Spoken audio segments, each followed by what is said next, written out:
کیسے ہیں آپ سب؟ آج ہم بات کرنے جا رہے ہیں بی اے ایجوکیشن کی۔ تو ایجوکیشن کا آپ کا ٹاپک ہے نصاب کی خصوصیات۔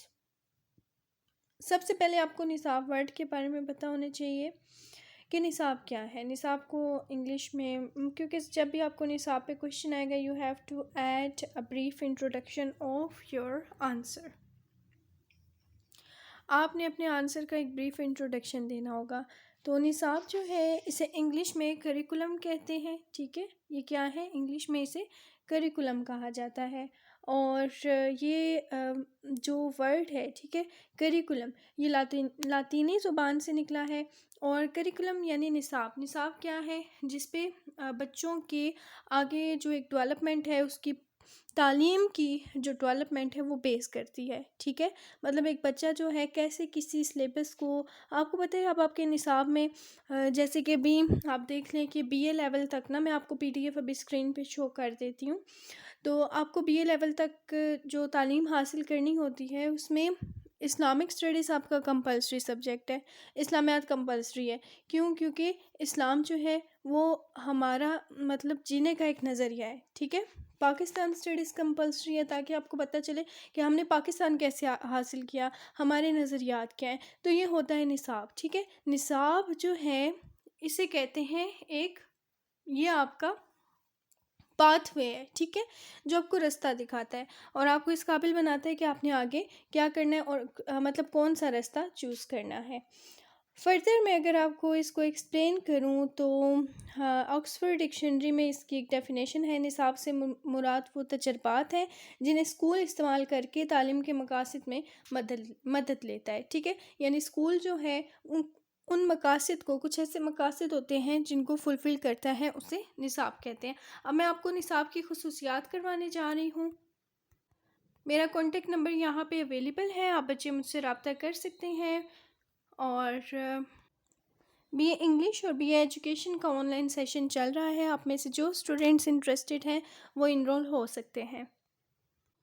تو نصاب کی خصوصیات، یہاں پر نصاب کی خصوصیات کو زیر بحث لاتے ہوئے ہم ان تمام عوامل کو دیکھ سکتے ہیں۔ ہمیں ان تمام عوامل کو دیکھنا ہوگا جن کی بدولت ایک نصاب جو ہے وہ تعلیمی مقاصد کے، کیونکہ نصاب جو ہے وہ آپ کی تعلیم کے مقاصد پورے کرتا ہے، ٹھیک ہے؟ تو آپ کی تعلیم کے مقاصد پورے کر سکے، اس میں ضروری ہے کہ وہ قوم کی خواہشات کے مطابق ہوں، ان کی امنگوں کے مطابق ہوں، ان کی انفرادی یعنی ایک انڈیویژول کی لائف، اور اجتماعی جس میں سب لوگ پورا معاشرہ آ جاتا ہے، ٹھیک ہے؟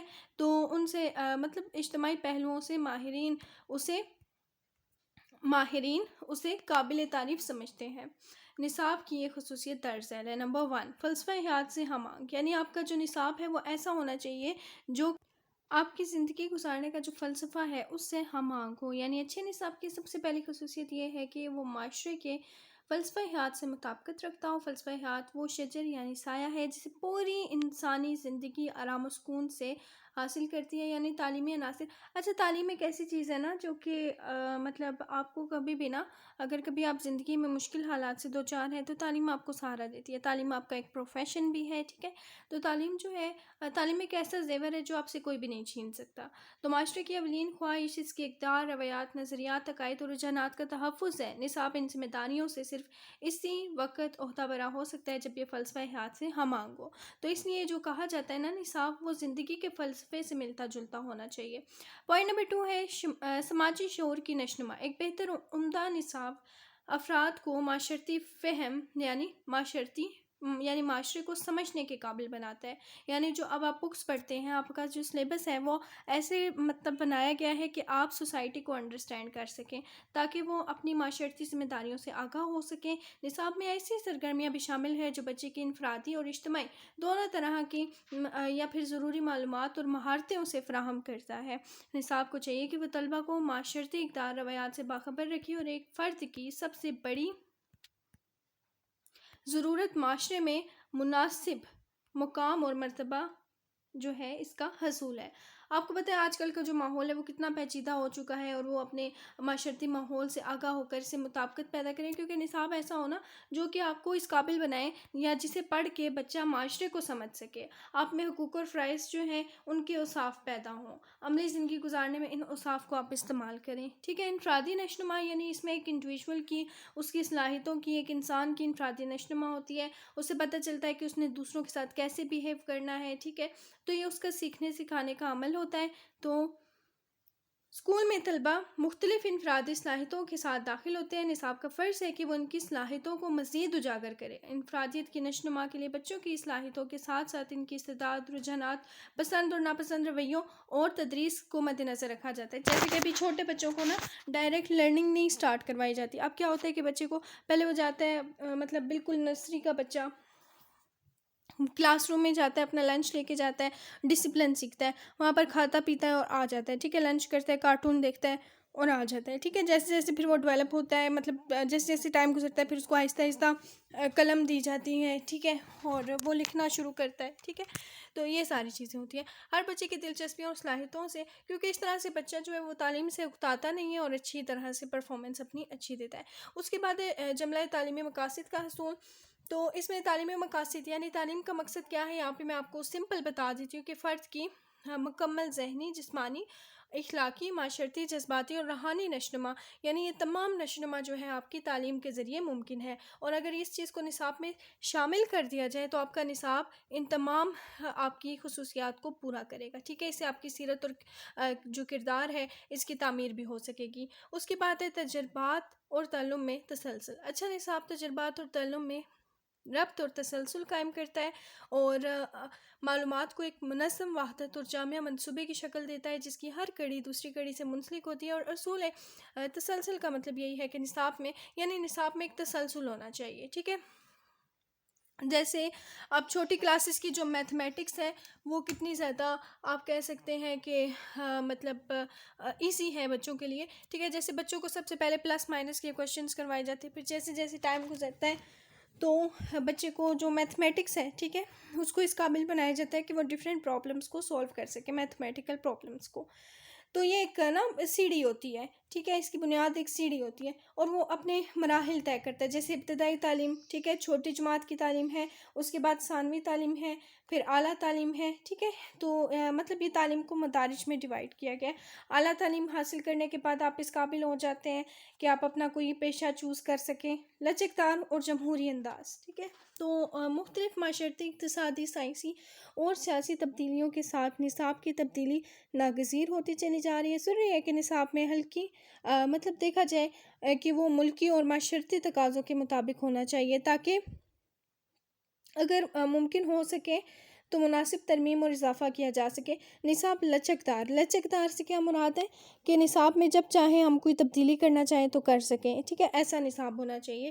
بہتر نتائج کا حامل ہوتا ہے ایسا نصاب میں وقت نامے میں لچک، طلبہ کا اپنے معاملات خود طے کرنا اور طلبہ کی ضرورت، آزادی عمل اور طلبہ کی مطلب یہ ساری اس کی جو ہے مطلب خواہشات جو ہیں وہ پوری ہو سکتی ہیں اس نصاب کے ذریعے، ٹھیک ہے۔